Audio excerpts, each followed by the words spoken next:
ما نقش خیال تو کشیدیم به دیده، خوش نقش خیالی است در این دیده بدیده. نوری است که در دیده ما روی نموده، نقشی است که بر پرده این دیده کشیده. به نام خداوند جان آفرین. سلام به همه شنوندگان عزیز پادکست های رادیو فارو. امروز در ادامه موضوع آشنایی با ادبیات آمریکای لاتین به دنیای شگفت‌انگیز مارکز، نویسنده کلمبیایی و خالق رمان‌های جادویی مثل 100 سال تنهایی و عشق دوران وبا سفر می‌کنیم. مارکز که در سال 1982 برنده جایزه نوبل ادبی شد، یکی از بزرگترین نویسندگان قرن 20 و از پیشگامان سبک رئالیسم جادویی به حساب میاد. در این اپیزود به بررسی زندگی، آثار و دنیای جادویی او میپردازیم. همراه ما باشید. گابریل گارسیا مارکز در سال 1972 در شهر کوچکی در کلمبیا چشم جهان گشود. کودکیش تحت تأثیر داستان‌های مادر بزرگش گذشت، زنی که با روایت‌های شگفت‌انگیز و گاه ترسناک ذهن مارکز رو با دنیایی پر از جادو و واقعیت آشنا کرد. این داستان‌ها بعدها الهام بخش سبک منحصر به فرد او یعنی رئالیسم جادویی شدند. سبکی که در اون مرز بین واقعیت و خیال محو میشه و اتفاقات جادویی به شکلی طبیعی در زندگی روزمره رخ میده. شاید معروف ترین اثر مارکز رمان 100 سال تنهایی باشه. این کتاب که در سال 1967 منتشر شد، داستان خانواده بوئندیا رو در شهر خیالی ماکوندو روایت میکنه. شهری که مارکز اون رو بر اساس خاطرات کودکیش خلق کرده و پر از اتفاقات شگفت‌انگیزه. از باران گلهای زرد تا پروازهای معجزه‌آسا و شخصیت‌هایی که 100 سال عمر میکنند. اما در پس این جادو داستانی عمیق درباره تنهایی، عشق، جنگ و تقدیر نهفته است. یکی از شخصیت‌های فراموش نشدنی این رمان اورلیانوست، مردی که درگیر جنگ‌های بی‌پایان میشه و در نهایت تنها و سرخورده به خانه برمیگرده. یا رمدیوس، دختری که به قدری زیباست که به آسمون میره.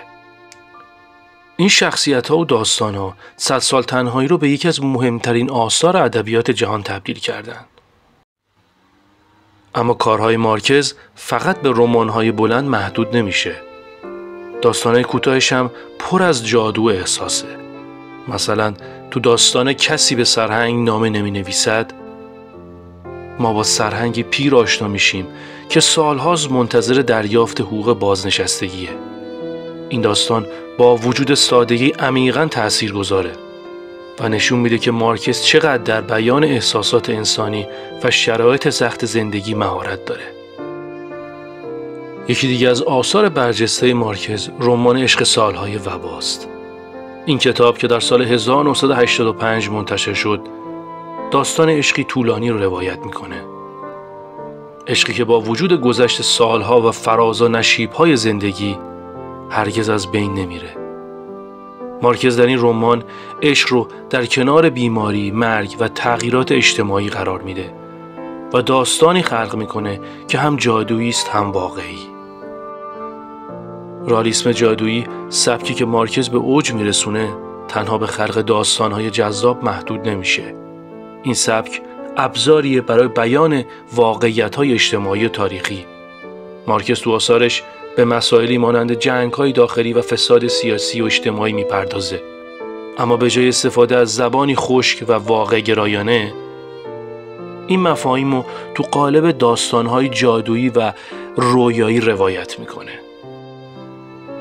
تأثیر مارکز بر ادبیات جهان غیر قابل انکاره.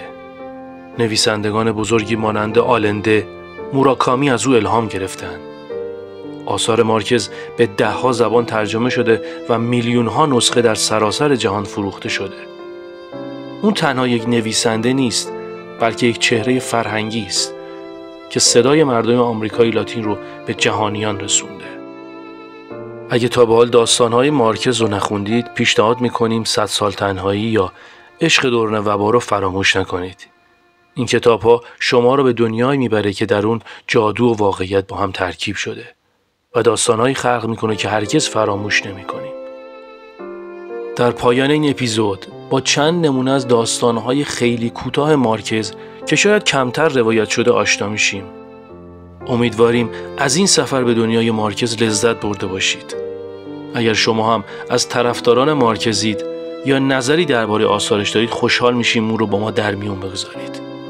به امید دیدار.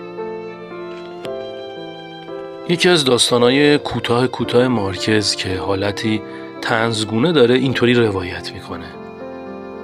پسر بچه 5 ساله که در میان انبوه جمعیت در نمایشگاه مادرش را گم کرده بود به پلیس نزدیک شد و پرسید: احیانا شما خانومی رو ندیدید که بچه‌ای مثل من همراهش نباشه؟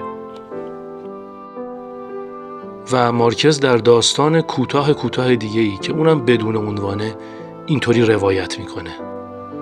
ماریا 2 سالگی یاد گرفته که در تاریکی بازی کنه. مدت‌ها قبل آقا و خانم می مجبور شدند میان بینایی و زندگی دخترشون یکی رو انتخاب کنند. بنابراین 7 متخصص معروف بعد از تشخیص تصمیم گرفتند هر دو چشم ماریای کوچیکو در کلینیک به خاطر تومور شبکیه بیرون بیارن. 4 روز بعد از این عمل جراحی سنگین، ماریا کوچولو گفت: مامان، چرا نمیتونم بیدار شم؟ و در یک داستان کوتاه دیگه مارکز اینطوری روایت میکنه: در سپیده‌دمی سرد و یخبندان، سربازان مرد اعدامی را پای پیاده از دشت برفی به سمت محل اجرای حکم میبردند. با اینکه سربازان مثل همیشه تمام هیکل خود را با کت و دستکش و کلاه پوشانده بودند، اما از سرمای سوزانان صحرای یخزده به شدت می‌لرزیدند. زندانی بینوا که فقط یک ژاکت نخنما به تن داشت، به خاطر سرمای کشنده با صدای بلند غرغر می‌کرد. ناگهان فرمانده جوخه اعدام که از ناله‌ها و شکوه‌های او به تنگ آمده بود، با صدای بلند فریاد کشید: لعنتی، در هر صورت تو که اعدام میشی. فکر ما باش که باید این مسیر جهنمی رو دوباره برگردیم. امیدواریم از داستان‌های کوتاه مارکز هم لذت برده باشید و تا دیدار بعد، اپیزود بعد، شما را به خداوند بزرگ می سپاریم. به امید دیدار.